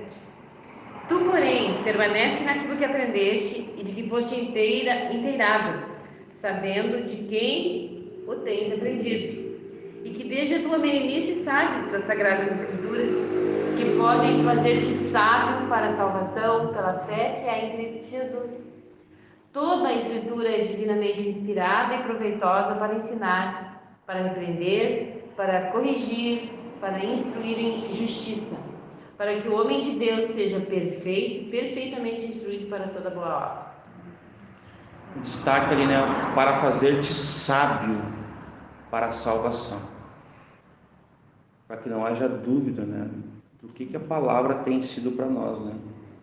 Uma âncora, uma firmeza e um caminho. Pode ler, Cláudia. Hebreus 4:12. Porque a palavra de Deus é viva, eficaz e mais penetrante do que uma espada. Algumas de 2 gumes penetram até a divisão da alma e do espírito, e as de juntas e medulas é apta para discernir o pensamento e a intenções do coração. Amém. Por favor. Mateus 5,18. Porque em verdade vos digo que até que o céu e a terra passem, nem um jota ou um tio jamais passará da lei sem que tudo seja cumprido. Amém. Ali nesse caso é a palavra de Deus aí. Eu não. Desculpa, fiquei te devendo. Eu devia ter notado mais. Mas então, irmãos, sobre os sola escritura, só para ficar estabelecido, né? A gente falou sobre eles, que eles ficou muito claro. São muitas fontes, né? Mas eles não têm a fonte eterna que nós temos, né? Fonte de vida, as palavras de vida eterna, né? Então, agora eu queria falar sobre a doutrina de Deus, para ser mais específico sobre a Trindade, né? Nós vamos abordar aqui. O que a Mork ela pensa sobre a Trindade? Eles falam sobre a Trindade, tá? Os místicos do esoterismo europeu compreendiam muito bem que Jesus quis dizer por sagrada Trindade, ou Pai, Filho e Espírito Santo. Os Rosacruzes conheciam a lei do triângulo, daí começa, né? Como a divindade do poder que se apresenta pelo símbolo do triângulo, em ordens simétricas, e pelas três pontas. Eles não puderam compreender, contudo, outras características da religião cristã adicionadas a elas pelo Midrash. Eles estão citando aqui o Midrash, que eles não conseguiram, como se ficassem, não foi concluída esse ensino para eles. É nesse sentido. Você vê que não é complexo só para nós cristãos, é para quem é de fora também. Aliás, eles nem chegaram perto, né? Então, estão dizendo aqui que nos séculos depois, né, eles iam tentar complementar isso que faltou, tá? Onde é que está escrito isso? Na monografia do templo, 12º grau, número 102, página 3, tá? Eu vou dar todas que acho que eu falei a outra, não sei. Eu vou dar as fontes que é para vocês saberem que tem uma fonte, tá? A gente está jogando limpo aqui, honesto. Então, fica claro para nós que eles não creem na Trindade. Primeiro, porque eles não conhecem a Trindade. Só vou comentar só pela visão que eles têm a respeito de Cristo, né? Acho que fica muito óbvio que eles não creem na Trindade, porque, para começar, eles já fazem uma divisão ali, né, entre Jesus como sendo apenas uma encarnação, né, onde pode haver Várias encarnações. E Cristo, né, seria só uma espécie de emanação da divindade. Ou seja, né, só por aí tu já descarta, já está descartado de pronto já. No momento que eles dizem que Cristo seria uma emanação da divindade, eles já estão colocando, né, a Cristo numa categoria inferior. E muito assim, ó, porque já vai dizer que uma emanação da divindade é exatamente igual à própria divindade? Não, né? Não. Então, assim, só que a questão Deus, ele é Pai, Filho e Espírito Santo, né? E os três, né, Pai, Filho e Espírito Santo, as três pessoas, né, são iguais em poder, em glória, em conhecimento, nos seus atributos. Então não tem, né, como sendo o Filho sendo menor que o Pai, o Espírito Santo sendo menor que o Pai, ou menor que o Filho, então, nenhum é maior ou menor que o outro. Pode ir? Eu vou entrar aqui. O que acontece aqui é o seguinte: eles são panteístas, né? O que é um panteísta? Eles não são monoteístas, né? O que é um monoteísta? O monoteísta é tipo o judaísmo, o cristianismo, o islamismo, né? Eles são considerados religiões monoteístas. Eles não. Como eles não se consideram religiões, eles não são politeístas. Então eles são panteístas, que é um pouquinho pior. É tipo assim, tudo é Deus, né? É bem complicado assim. Então tudo é Deus, né? Então para eles, por exemplo, não está claro para eles o que Deus realmente fez. Quando Deus criou o homem, não está claro para eles várias coisas, mas principalmente quem é Deus, né? Como é que é o nome daquele terceiro tratado? Né? Casamento alquímico? As núpcias químicas de... Isso, por que isso? O que seria isso, né? Justamente nesse tratado ele fala da união do homem com o ser divino. Ou seja, se existe o final do estágio da evolução vai ser uma união, é uma religião, então no final das contas, né, o homem se tornará divino, se tornará Deus, ele vai se unir à divindade. E isso é a mesma linha lá que vem, na verdade, né, a doutrina da reencarnação e tudo mais, lá do hinduísmo, onde, né, a pessoa ela vai reencarnando até evoluir, chegar no ponto onde ela vai assim, se unir a uma, né, ao cosmos, ao todo, né, e tal, né, que na verdade eles chamam de Deus, né, mas que onde tudo é Deus e que no final das contas também nada é Deus, né, desculpa, né, é o panteísmo. Eles dizem, por exemplo, aqui, ó, que as últimas palavras de Jesus não foram para Deus, mas foram palavras tipo assim, palavras místicas, né? Ramá. E não é isso que a Bíblia diz. As últimas palavras de Jesus estão em João 19:30, né? Jesus diz: tudo está consumado, né? Ele está, quer dizer, ali ele está. A gente sabe o que a Bíblia diz, né? Então eles têm essas confusões assim, porque eles não entendem que tinha um Deus ali, né? E é um Deus distinto, não é um mesmo, não é uma emanação, é um ser, é uma pessoa, né? E eu até assim, ó, eu até não vou entrar muito, eu teria para falar só sobre isso aqui, ó. Mas não vale a pena.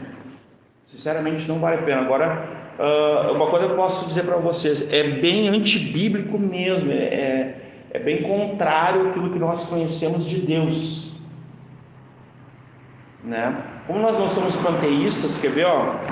Olhem rapidamente comigo, Deuteronômio, capítulo 6, versículo 4, né? Capítulo 6, versículo 4 de Deuteronômio diz assim, ó. Os irmãos, se eu não me engano, aqui diz assim: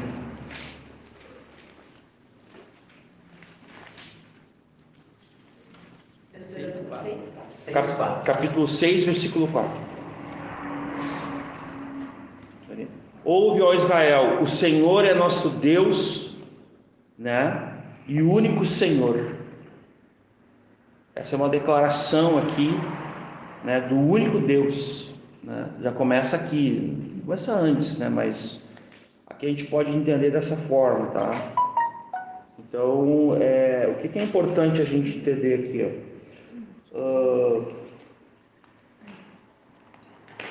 Que eles não entenderam isso. Para nós, agora eu vou falar assim, para eles é isso, é uma confusão, é um panteísmo. Eles acham que todos são demiurgos, todos são semideus. Que Buda lá é um semideus, que, né, eles têm os seus, a mitologia também passa por eles, mas é muito distante. Mas eles têm lá, tem o Hermes, né? A própria mitologia também, que é um demiurgo, né? Outra hora eu pensei que tu ia tocar nisso, mas citou um outro Hermes, né? E tem um outro ainda, né? Que seria o pastor Hermes, que seria ainda de uma outra questão ainda, né? Da patrística. Sim. Né? Então, quando falar Hermes, tem que às vezes situar, porque pode ser na história alguns, né? Mas aqui, ó, o que nós pensamos sobre a doutrina de Deus, sobre a Trindade, tá? O Michael já deu uma introdução ali. Primeiramente, é uma doutrina fundamental, tá? Desde a criação. Gênesis 1:26 lá, que vocês vão lembrar, né? Façamos. Podemos ver o plural ali, né? O verbo sendo conjugado no plural ali. Com certeza não é uma pessoa, mas são as três pessoas e um Deus.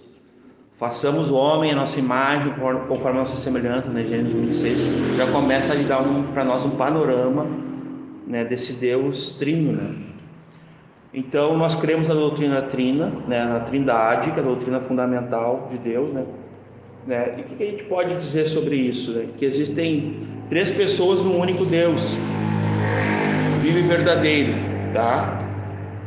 E nessas três pessoas, né, o Pai, o Filho e o Espírito Santo, que têm a mesma substância, são iguais em poder, né? São coiguais, né? Em substância, em poder e glória, né?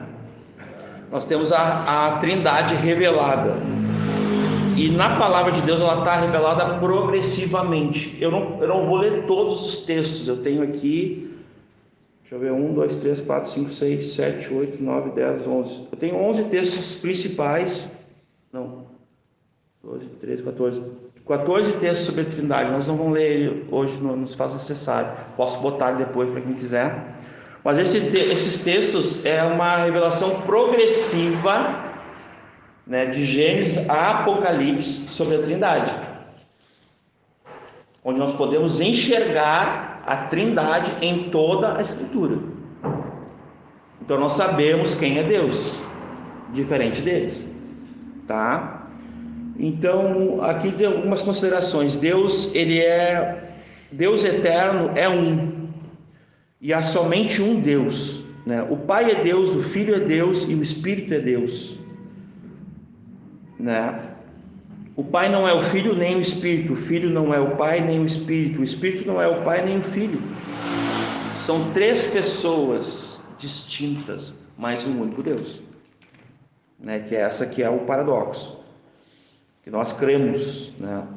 Por isso nós somos monoteístas, diferente deles, que são panteístas, que tem um entendimento que vai para o politeísmo, mas por não serem religião não se usa muito a eles, Mas também o entendimento, o panteísmo, sobretudo, é um entendimento errado, porque Deus é tudo? Não, Deus não é tudo.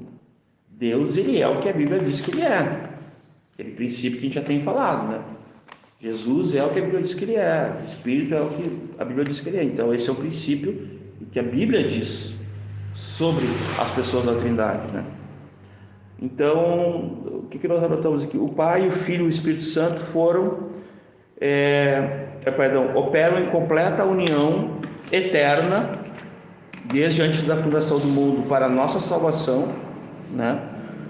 Que é aquela famosa frase, né, que os pais já diziam da igreja, né? O Pai designa, o Filho realiza, o Espírito Santo aplica, né? Não sei se os irmãos conheciam, mas é a Trindade operando, né?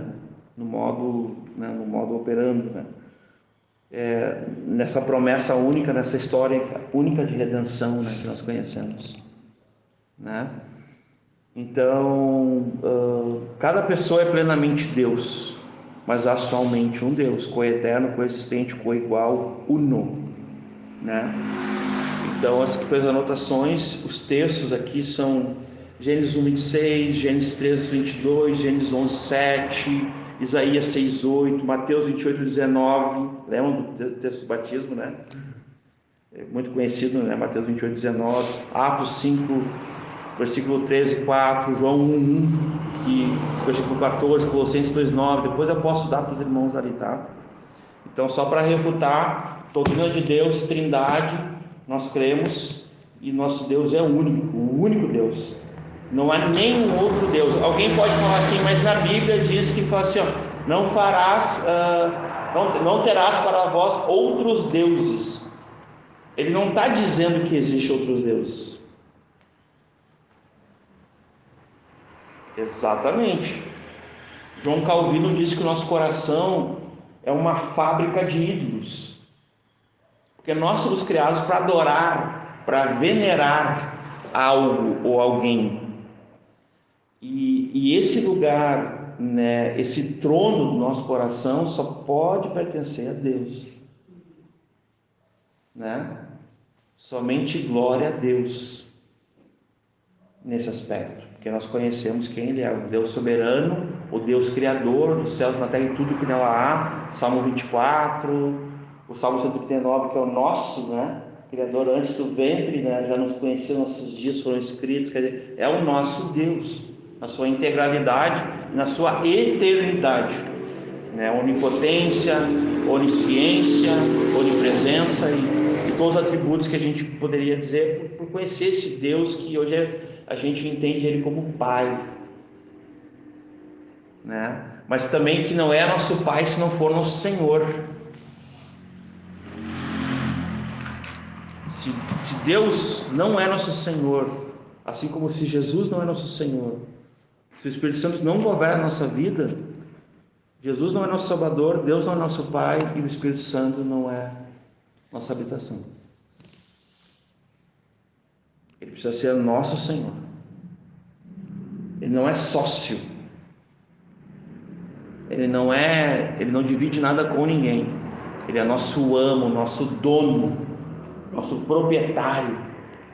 Nós somos propriedade exclusiva dele. Geração santa, né? A fim de proclamar, né? Vamos lá. Eu anotei aqui a próxima cristologia. Na cristologia, a Rosa Cruz tem opiniões muito estranhas, muito extravagantes sobre Jesus, né? Eu anotei essa aqui, eu vou ter que ler, só para vocês entenderem como é importante nós conhecermos a vida, a obra e a ordem do nosso Senhor Jesus. Nós precisamos, irmãos, conhecer a Cristo de fato. Olha o que eles falam baseados na Bíblia sobre Jesus, tá? Dizem eles, né? Semântica enganosa, né? Fecha aspas. O conceito, as opiniões dos Rosa Cruzes sobre Jesus são muito estranhas, extravagantes. São inventivas e heréticas na sua totalidade. Os conceitos emitidos sobre Jesus são até blasfemos muitas vezes. 2 pontos. E foi por minha conta, tá? Vamos lá. O que eles falam? Nós que podemos ver o futuro compreendemos que o próximo grande Salvador mundial será o grande Cristo do homem. Eles chamam de Cristo do homem. É uma visão que eles têm sobre Jesus, o Cristo do homem. Então eles acreditam que o próximo Salvador mundial, aqui, ó, quando eles falam Salvador, grande Salvador mundial, gente, já é no ecumenismo, tá? Já é onde é no universalismo e no ecumenismo, onde todos vão ser salvos, onde vai ter uma religião mundial. É bem nova era, tá? Eles bebem muito na nova era, tá? É bem nova era, que é um outro assunto, mas é bem nova era, tá? Só que eles estão falando aqui, ó, nós podemos ver o futuro. Então eles estão dizendo que isso é um ato futuro, que Cristo será o grande Salvador mundial, né? Que ele será o Cristo do homem, tá? Ele nasce, olha só isso aqui, gente. Esse filho do homem, esse Cristo do homem nascerá livre de qualquer relação com qualquer organização, religião ou pessoa, seita, ou movimento. Ele será relacionado com tudo e com todos neste mundo. Ou seja, panteísmo. Boa, panteísmo total, extremo. Ele, tipo assim, Cristo, entendeu? Um Cristo universalista, assim. Um Cristo que vai se relacionar com tudo e com todas as crenças, com todas as pessoas, com todos. Né? Isso aqui tá numa monografia deles, tá, gente? Eu já vou dar o endereço dela. Tem mais aqui. Será livre de qualquer organização, relação, conceito ou religião, movimento que seja limitado, ou seja, eles consideram limitado qualquer movimento, né, a pessoas, suas crenças. Isso está na monografia do templo, 10º grau, número 30, página 6, tá? É desse lugar que eu tirei isso aqui. Está na página deles, no site oficial deles. Os Rosa-Cruzes falam de um outro Cristo, porque eles vão entrar num outro assunto aqui, que ainda vai nascer para se tornar, depois eu vou explicar porque eu disse isso, o Salvador, o grande Salvador do mundo. Está falando do mesmo. Estão falando também de um outro Cristo que seria o anticristo. Só que eles estão falando, tá? Seria tipo o Lorde Maitreya da nova era. Ele seria tipo os falsos cristos anunciados na Bíblia, né? Ele não deixa de ser um deles. Daí tem os versículos, né?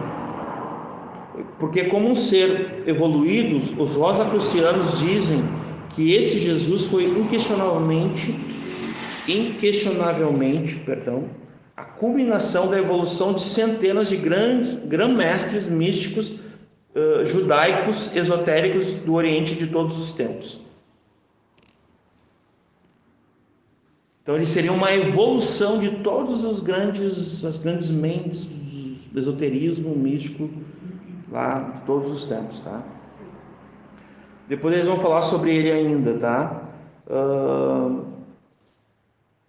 Que ele é a culminação para ser o ser inspirado a todos os séculos anteriores e posteriores à sua era, né? Então ele é uma culminação, ele está no cume, né? Então ele é o grau mais alto da evolução humana.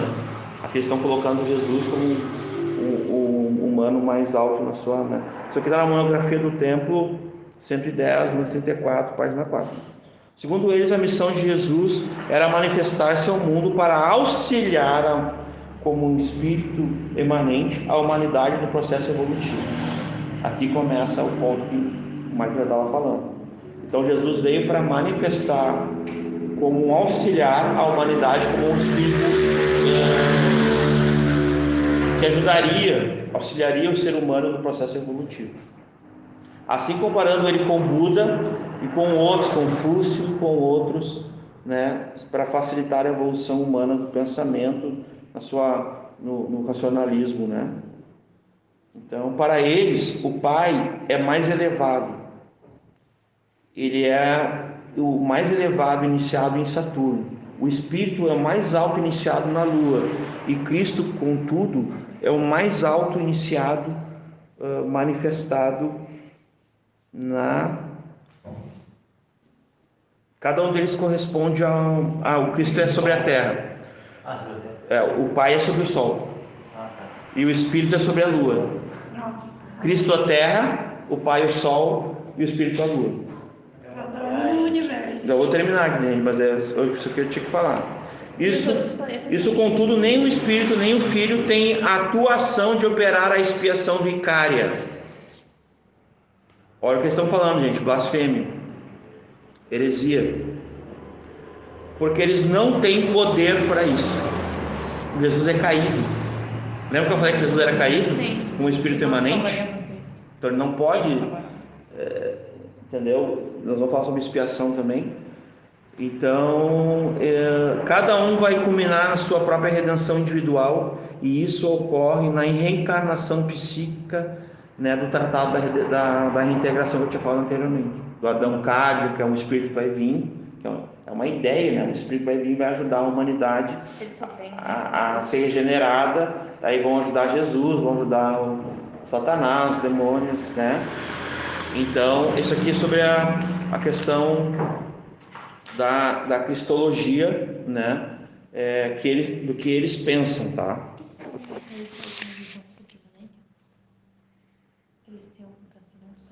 Sim, nós vamos, depois a gente vai chegar lá. O que acontece, tá? Jesus, para eles, ele não é o Filho de Deus, de fato. Eles não acreditam que Jesus morreu, né?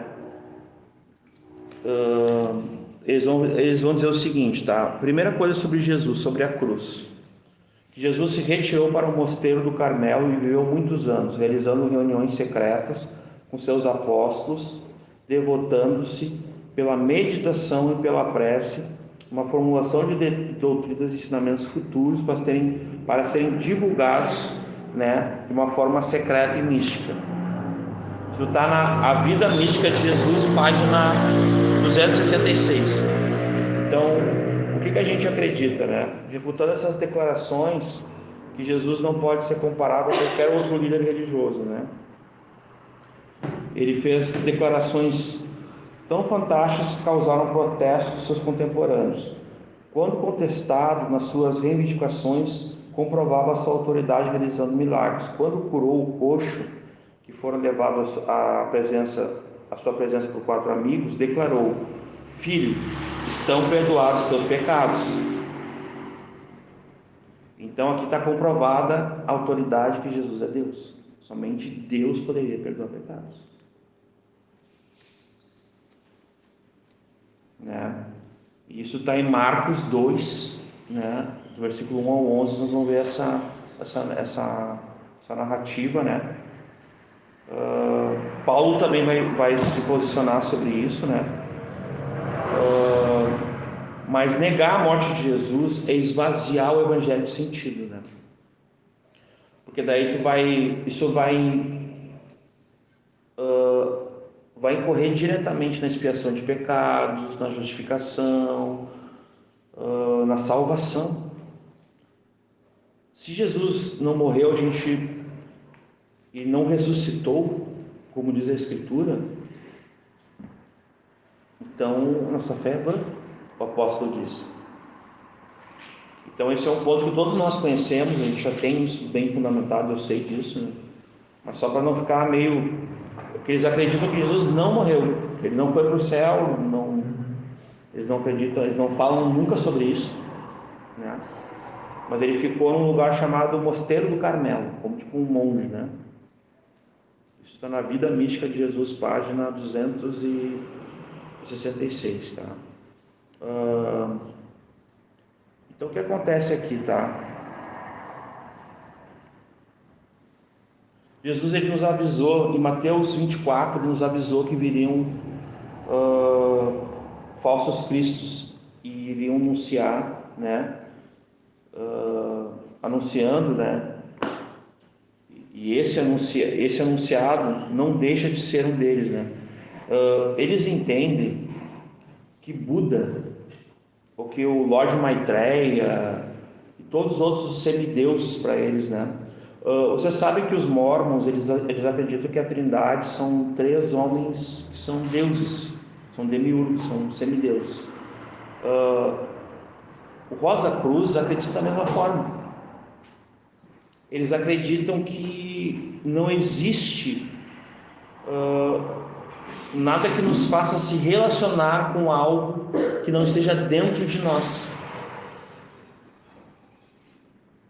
Então, o que acontece aqui nesse princípio deles, tá?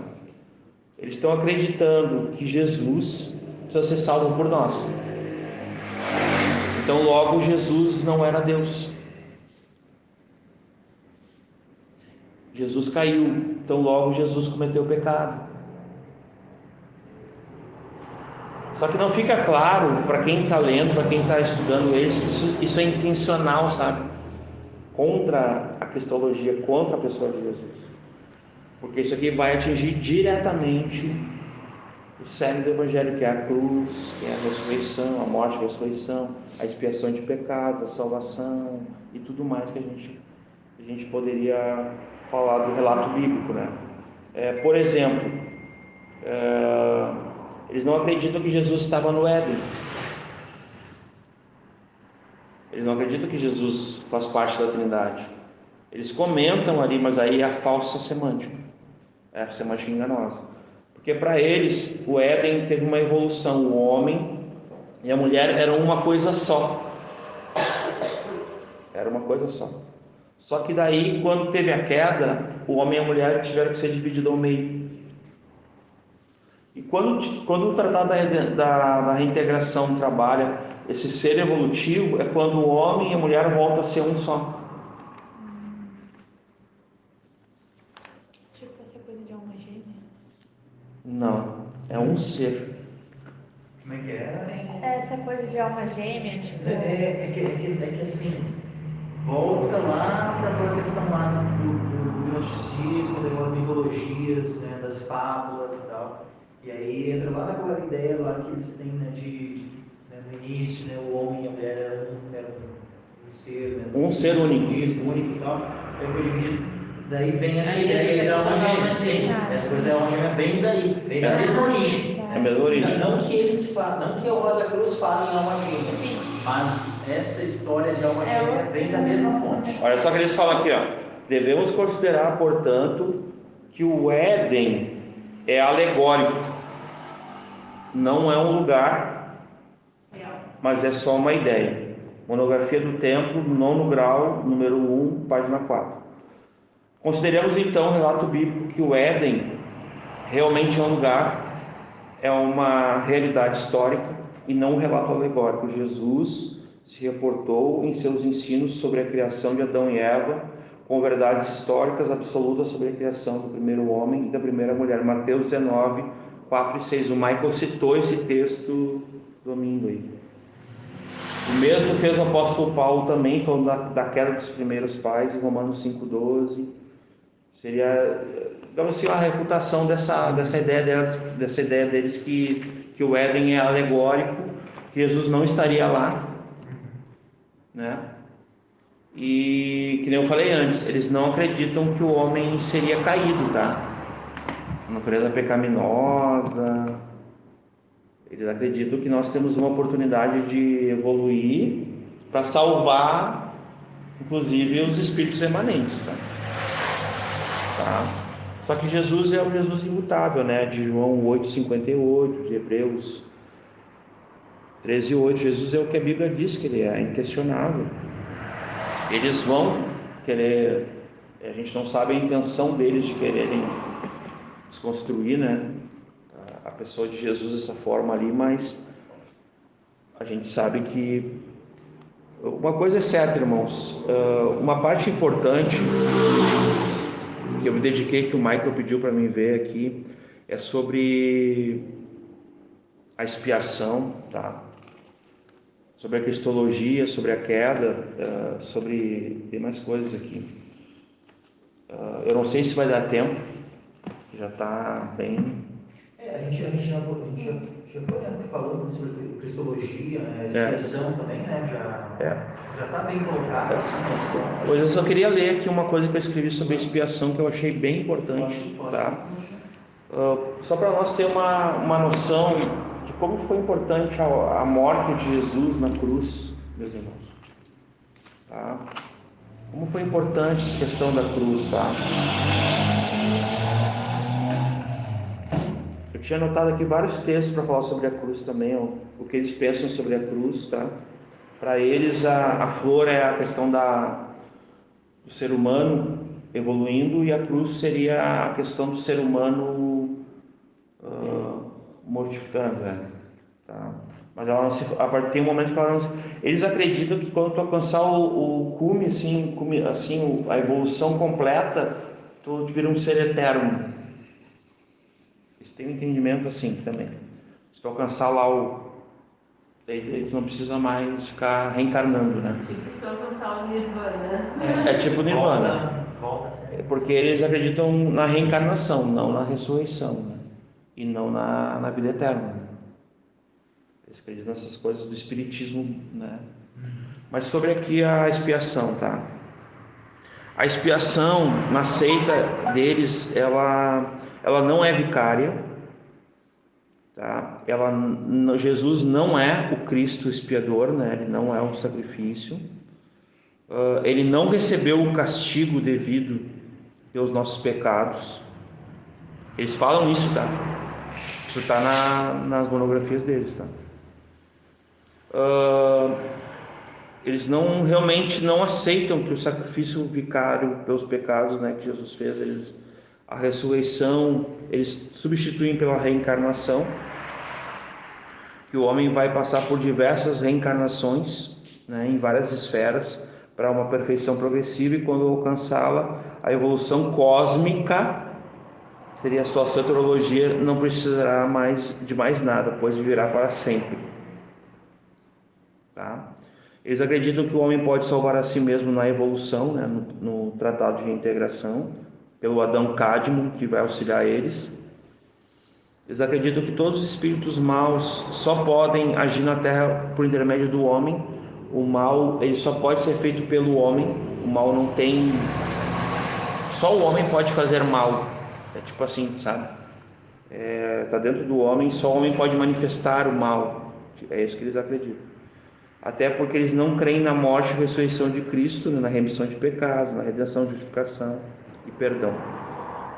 Bom, vamos lá. Nós cremos João 3,16, Romanos 3, 25, 26. O amor de Deus e a justiça de Deus foram a causa, ou as causas definitivas dessa expiação. Jesus, ele morreu pelos nossos pecados. Nós éramos escravos, né? A gente tem aprendido isso. Então, os dois igualmente, né? O amor e a justiça de Deus, o amor e a justiça, tá? Os dois igualmente são importantes na definição da expiação bíblica, tá? Então, para a remissão, o castigo, a morte na cruz foi necessária. Está em Lucas, está em Hebreus, tá? Mateus. Uma vida inteira de obediência ativa, né, por Jesus, uma obediência perfeita, no sacrifício vicário, aplacou, né, a ira de Deus e trouxe Cristo. Ele se tornou a justiça de Deus. Cristo é a nossa justiça, né? E aqui é o ponto que eu queria ler, né, sobre a expiação, tá, irmãos? A obra expiatória de Cristo, ela tem 4 termos que significam muito para nós no Novo Testamento. Nós merecemos o castigo, é o primeiro termo, castigo. Morrer pelos nossos pecados, sacrifício. Cristo morreu, né, como sacrifício e assumiu o nosso castigo na morte, derramando seu sangue na cruz, uma morte que nós merecíamos por causa dos nossos pecados. Hebreus 9, 26. Nós merecemos receber, segundo, a ira de Deus contra todos os nossos pecados, mas pela propiciação para tirar a ira de Deus sobre nós, Cristo morreu derramando seu sangue na cruz. expiando todos os nossos pecados, como propiciação pelos nossos pecados. 1 João 4,10. Terceiro ponto, estamos separados de Deus por causa dos pecados. E a reconciliação para suplantar, para cobrir todos os pecados que fazem essa separação de Deus veio pela morte de Cristo, derramando seu sangue na cruz. Porque nós precisamos que alguém providenciasse essa reconciliação. Alguém fizesse essa reconciliação, nos trazendo de volta a uma comunhão com o eterno Deus. 2 Coríntios 5, do 8 ao 10. Quarto, estamos escravizados diante da expiação. Pelo pecado, né, no reino de Satanás, né, a própria lei nos deixa a par que o nosso pecado nos escraviza, assim como Satanás. Por isso precisamos da redenção devida, pelo fato de sermos pecadores, assumindo que somos pecadores, precisamos de um Salvador. Cristo morrendo na cruz, derramando seu sangue, nos libertou da escravidão do pecado e de Satanás. Aleluia.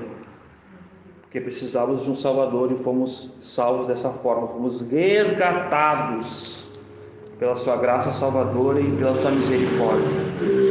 E esse resgate custou esse preço que jamais teremos condições de pagar, né, para nos libertar dessa escravidão, né? Hebreus 2,15, Colossenses 1,13, Colossenses 2,14-17, tá? Teria mais coisas ali, mas já está bem longo, né? E eu queria fazer só uma consideração final, Michael.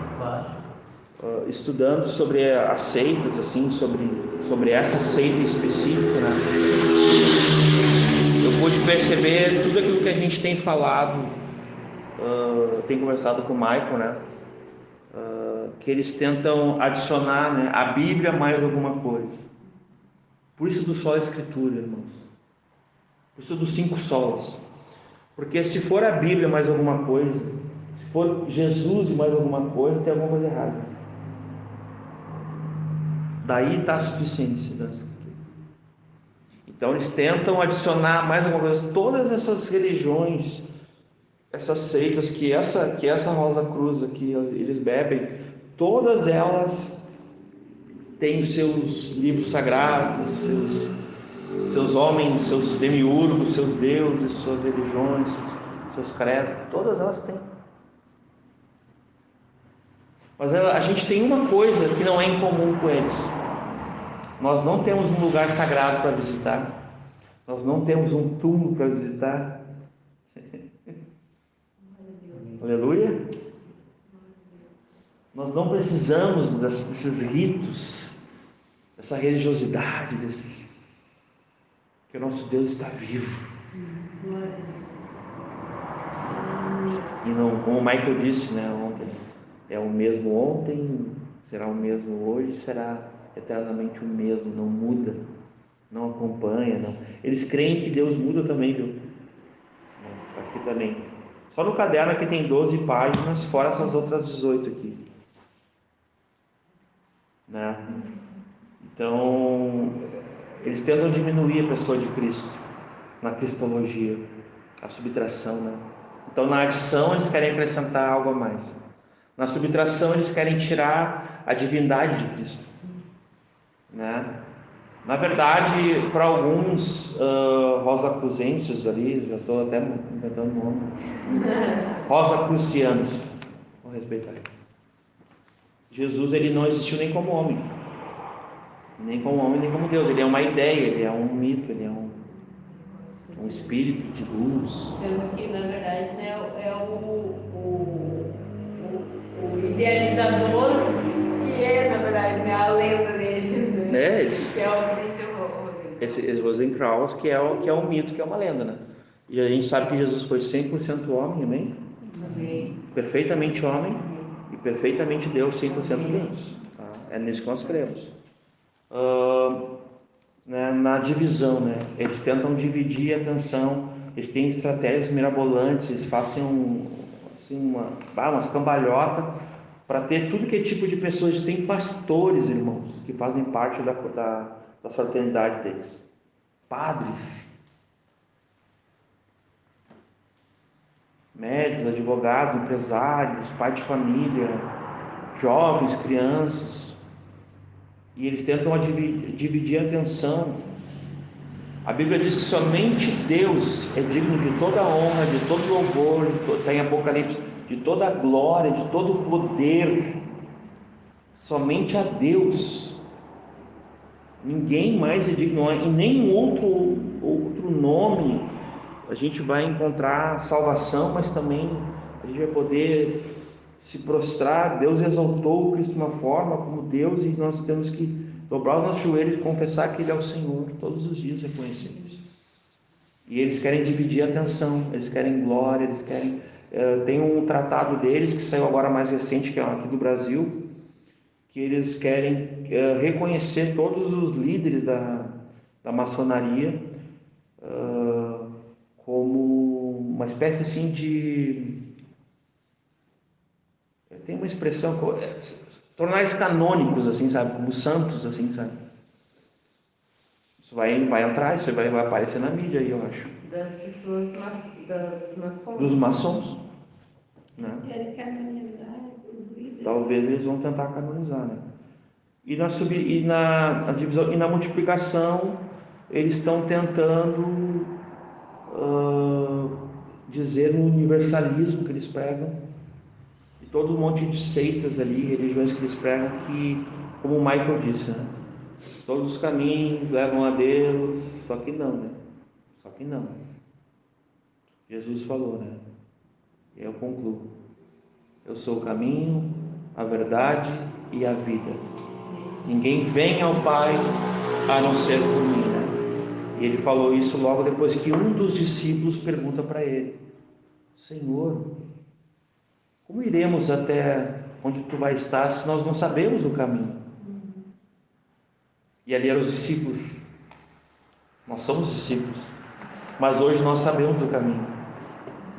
Jesus, ele não fala diferente de todo esse material aqui, sabe? Jesus, ele não fala de um caminho, de uma verdade, de uma vida. Jesus fala: eu sou. É diferente. Amém. É isso aí.